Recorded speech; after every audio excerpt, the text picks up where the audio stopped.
My boyfriend and I went camping for the very first time in Wyoming during a road trip we took through the northern states. I had scoured the net for days, choosing what I thought was the perfect location, a lumpy, secluded campsite perched up high on a ridge, overlooking miles of untouched forests and valleys. It was breathtaking in every picture I viewed online. It was out in the boonies, nearly 25 miles down winding dirt roads, deep in a national wilderness area, completely isolated, no cell service, no sign of a town anywhere, just us and the wonderful outdoors. When we did eventually arrive, the air was filled with pine scent, and the sun at late afternoon bathed the horizon in golden light. We set up camp on the edge of the ridge, but made sure not to get too close. Once we had it all sorted out, we went for a bit of a hike around, snapping photos and just taking in the unbridled beauty surrounding us. We were on cloud 9.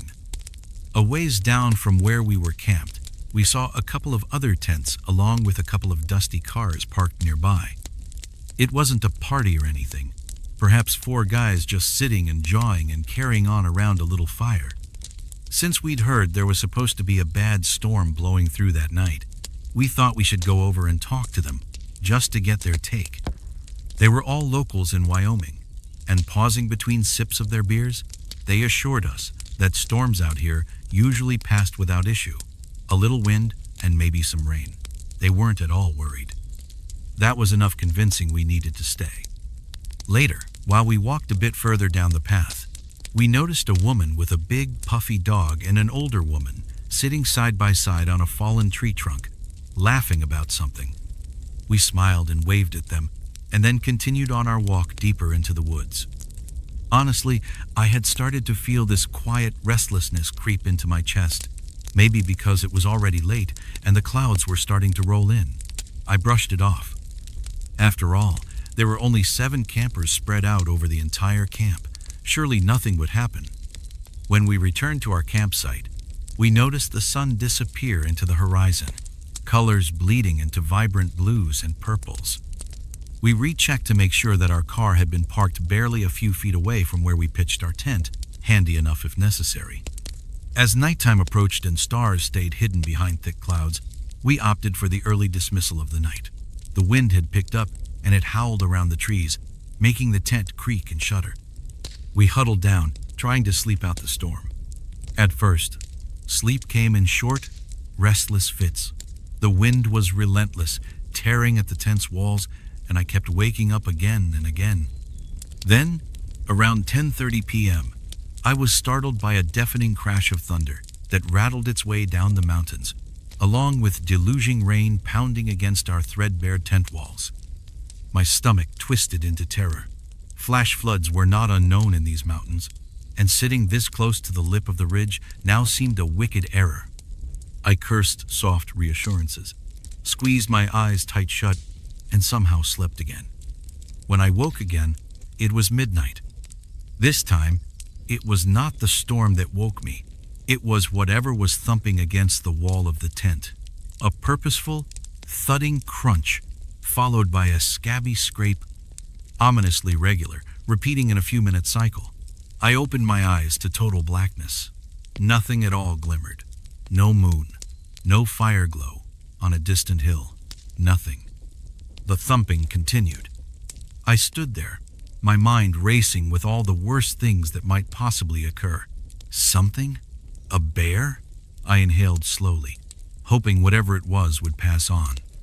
But then, in crystal clarity, I heard slow, deliberate footfalls stomping through the wet earth right alongside my side of the tent. Each step was solid, unhurried, almost as if whoever or whatever it was had some notion where they were going. I could hear my heart thudding against my ribs. I was too scared to move, too scared to even breathe normally.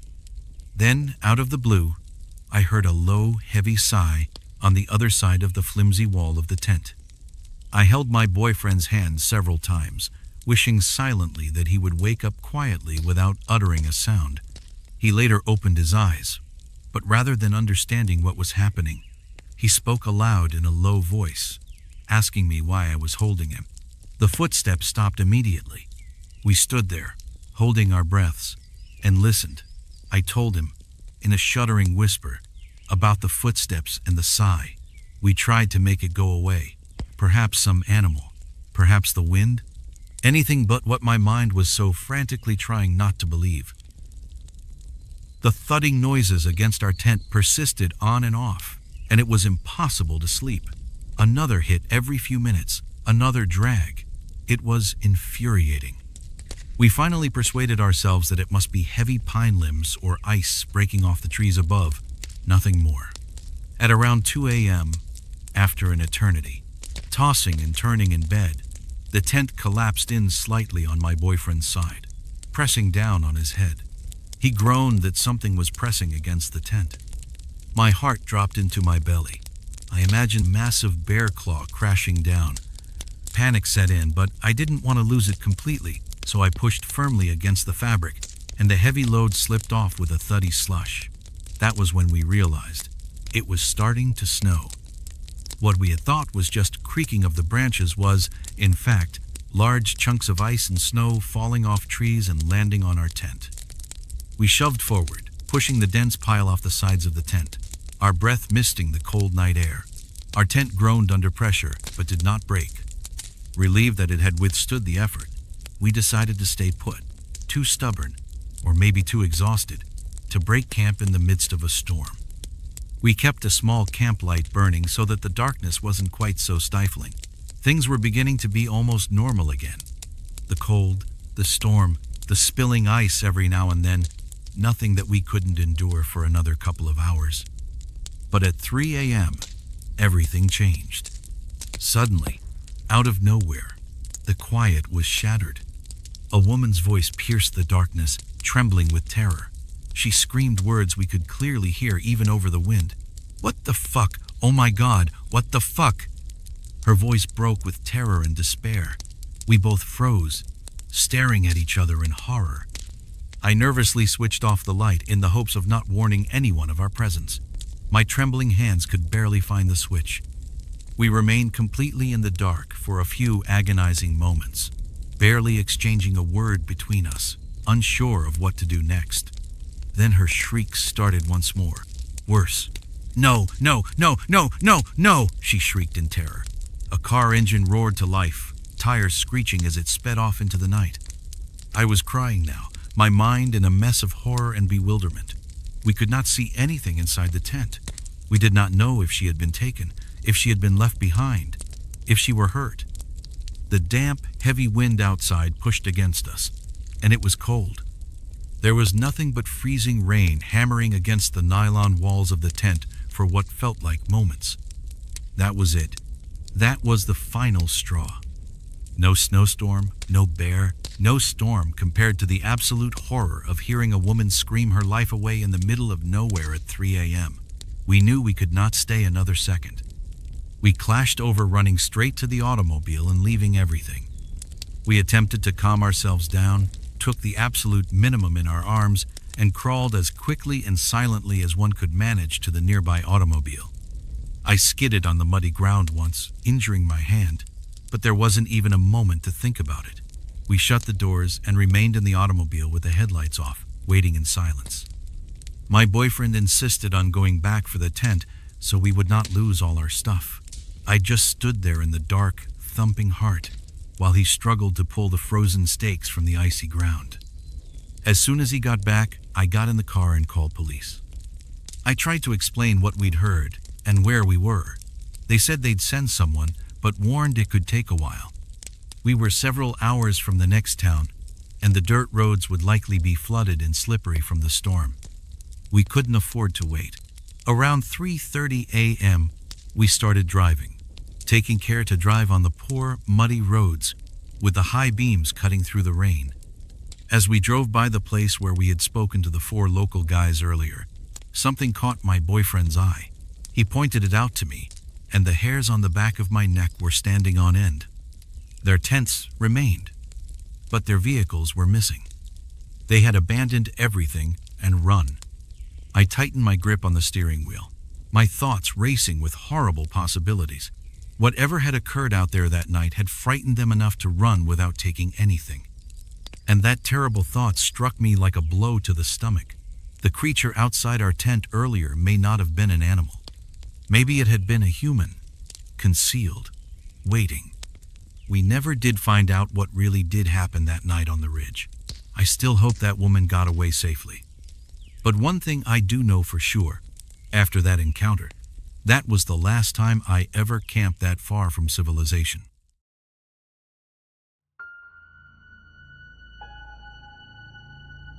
In September 2012, I had just split up with my boyfriend of almost 3 years. We had moved from Portland to Seattle together, and although we split up, we were both still stuck living together in the same house because we didn't know very many people in the city yet. The entire experience was a mess, tense, awkward, and quite upsetting most days. So when a college friend of mine suggested a weekend camping and fishing excursion to clear my head, I did not think twice about it. He had grown up in a small town some hours' drive from Seattle called Cedar Falls. It was a simply lovely place. Miles and miles of green woods, open pasture, and little rivers and streams cutting through the countryside. We picked a spot near a creek called Willow Bend Creek, which was near some wetlands. I had heard the fishing was supposed to be amazing there. We landed on what was probably a farmer's private land, though we didn't think about that then. We just wanted something private, bordered by thick, beautiful forest. That evening was perfect. We spent hours fishing in the creek, laughing, talking about everything and nothing, and sipping on some excellent craft beers he'd picked up from a local brewery. As the sun started to dip lower and the sky turned deep purple, we built a small fire, roasting potatoes and hot dogs over the flames. It was all so simple and felt so right, a nice break from the insanity back home. The fire finally started to die out, and we decided to call it a night sometime after midnight. We were sharing the same tent, and he fell asleep immediately. I, on the other hand, wasn't asleep, scrolling through my phone for a while. I'd say it was around 1:30 a.m. when I finally dozed off. The next thing I remember after that was waking up to this odd, high-pitched yipping sound. I was half asleep, and it took a moment to register what was happening. The yipping was constant, this weird shrill noise that was like a coyote, but not quite. I just lay there and listened with this growing sense of dread. I tried to divert my attention by playing on my phone again, but the noise wasn't going away. It was getting louder, closer. Before long, it sounded like whatever was making the noise was just a few feet away from our tent. That's when I started to get really worried. I'd seen coyotes in Portland before, and they were never an issue. Small, mangy creatures that kept their distance. But what if this one was sick, rabid? Or, worse, could it scent the food we'd left inside the tent? Having an anxiety disorder didn't help either. Once my mind got rolling, it was hard to calm down. I nudged my friend to see if he was awake. The noise had woken him up too. We whispered to each other about what we should do. Neither of us had thought to bring anything to protect ourselves with. No bear spray, no BB gun, nothing. Finally, he decided that he would shine the light around and make lots of noise, hoping to scare the coyote away. He gradually unzippered the tent and flashed the light into the darkness. I remained inside, my heart pounding. What happened next is burned into my mind. His whole body suddenly stiffened. His legs shook somewhat, and he backed into the tent with this look of horror on his face. He looked at me, his face pale and his eyes open wide, and told me something that made my stomach drop. It wasn't a coyote. It was a man. Some strange man. Usually, I would have thought he was attempting to frighten me. I frighten easily, and everyone knows it. But the sheer horror on his face told me this was not a joke. The yipping and howling noises were still continuing outside, and now that I was fully awake, I realized they did not really sound like an animal at all. It was simply easier for our half-asleep brains to assume so earlier. My friend just kept saying, "Look out the flap," just to see if he was going crazy. I didn't want to, but I forced myself. My hands were shaking. I crawled forward, lifted the edge of the tent flap, and peeked out into the dark. There he was, standing only a few feet away from us, swaying slightly as though he could not keep his balance. He had pulled a baseball cap down over his face. And, strangely, he was dressed in women's lingerie, a lacy top, stockings, the whole thing. It was terrifying. Something about the way he stood there, the unusual noises, the macabre outfit, everything screamed that something was essentially wrong. I drew my head into the tent, my heart racing in my chest. We whispered frantically, trying to figure out what to do. We at last decided to yell at him, try to scare him off. My friend yelled first, shouting at him to scram because we were attempting to sleep. The yipping ceased for a moment. The forest was completely silent. That's when we heard footsteps running towards the tent. They halted just outside, mere feet from where we lay. We did not hesitate at all. We both yelled at the top of our lungs, warning that we had cell phones and would call the police if he did not leave. We heard nothing for a while. Then we heard him walking away, his feet rustling through the underbrush as he moved toward the road. Even after he had left, we could not relax. We lay there tense, listening for any indication that he would come back. Every little crackle of the leaves, every creak of the trees made me sit up. I did not sleep a wink until the faintest light started seeping through the trees. As soon as it was light enough to make out, we packed everything up in record time, saying barely a word. The whole ride back to Seattle was filled with embarrassed laughter and nervousness. We both felt foolish for having been so scared, and we half tried to laugh it off. It wasn't the most manly response in the world, after all. For that, we never discussed it again after that day.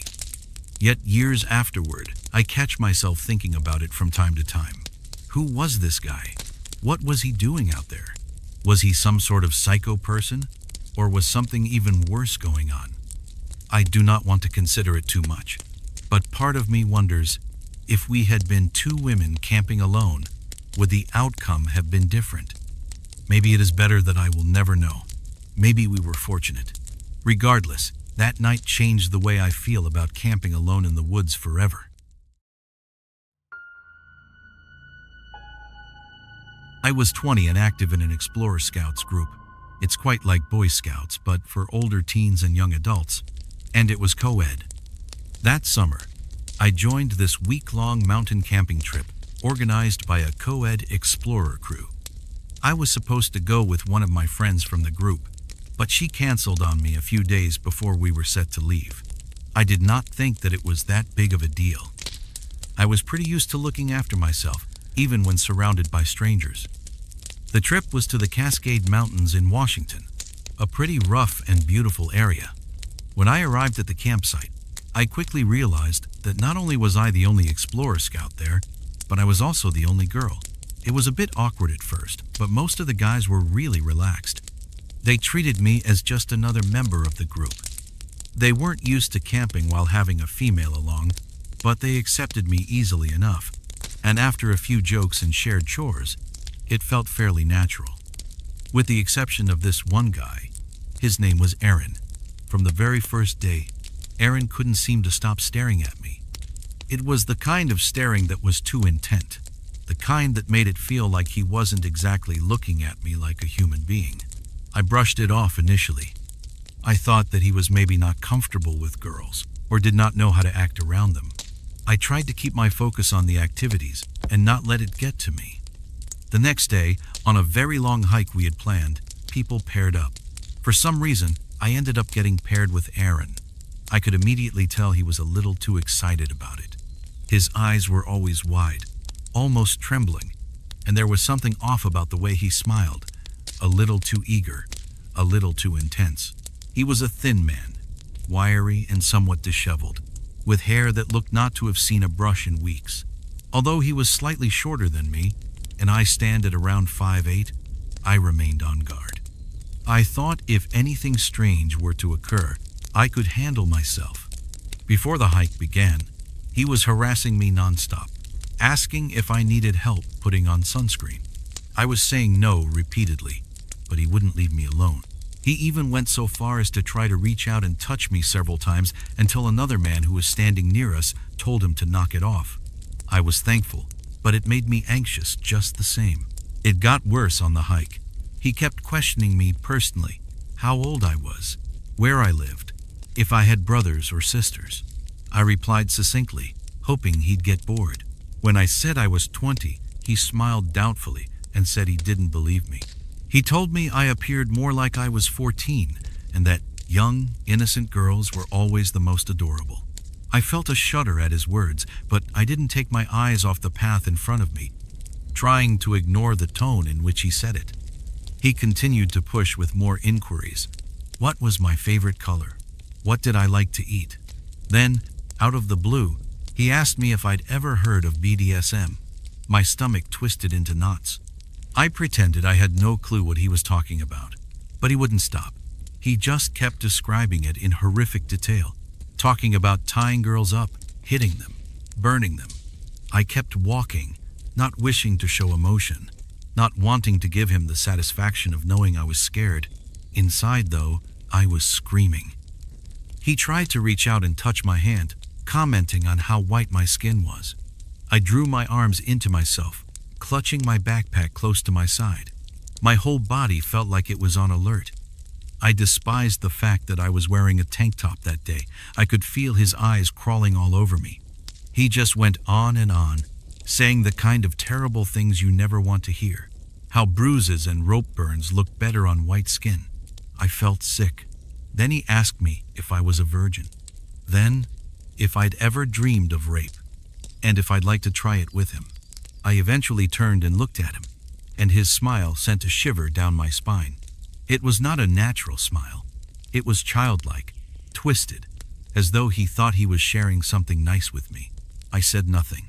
I just quickened my pace, nearly speed-walking along the path. I knew he could sense that I was scared now. I wasn't sure that was a change for the better or not. Spying another group of scouts ahead, I went straight over to them, inviting the four of us to walk together. They first indicated we were supposed to be in twos. But when they saw my face, how shaken I must have looked, they agreed. I stayed as near to them as I could. Aaron seemed mad, but I did not care. I simply went on walking with the other two men, wanting to put some distance between us. When we reached the end of the trail and rejoined the rest of the group, the two scouts that I had stayed with offered to switch partners for the descent. Aaron looked injured and offended, frowning at me as though I had betrayed him in person. I ignored it. I gladly switched partners and finally made it back to camp with the feeling that I could breathe again. When I was going downstairs, one of the scouts asked if Aaron was giving me trouble. I brushed it off, saying he hadn't done anything, really. I guess I felt like it would be weak or melodramatic to let on how much he'd unnerved me. I told myself I was 20 years old. Shouldn't I be able to handle one weird 16-year-old kid, after all? Later that evening, at camp, I was alone in my tent. Since I was the only girl, the leaders made me set up my tent apart from the boys so I'd have privacy, they told me. But it only made me feel lonely. Alone, out on the edge of camp, I couldn't help but worry. Every noise in the woods seemed louder, closer.